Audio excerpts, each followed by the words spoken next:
It's so easy to look at the result of the fall and be utterly disappointed at the state of the world because of it.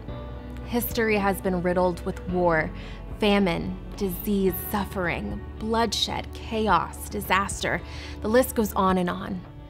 I'd be lying if I said I've never wished that God had just skipped making humans when he was creating the world. I mean, he certainly would have saved everyone a lot of trouble. But one thing we've learned in Sunday's message is that God loved us so much that he created us with free will and the ability to choose a relationship with him. Love involves risk, and God took that risk.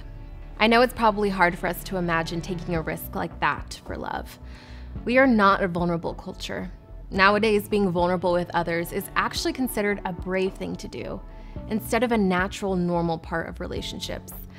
I think it's because we're afraid of the risk it takes to give ourselves away without knowing if we're going to be loved in return.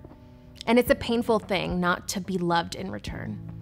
We know the heartbreak of vulnerability and the sorrow of unreciprocated love, but God knows and feels that more acutely and more deeply than we could ever. Out of pride and self-preservation, we close ourselves off. We lock our hearts up and guard them fiercely. We make every possible effort to not give ourselves away. But God has not afforded himself that luxury with us.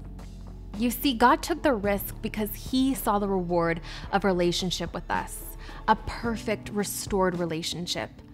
Adam and Eve made the wrong choice in the garden, but God didn't give up on humanity because he wanted us to use free will to choose again, and this time make the right choice. That's why, as Christians, when we're in the thick of suffering and tragedy, we can trust in and turn to the great Comforter because he meets us in that suffering. He knows it better than we do.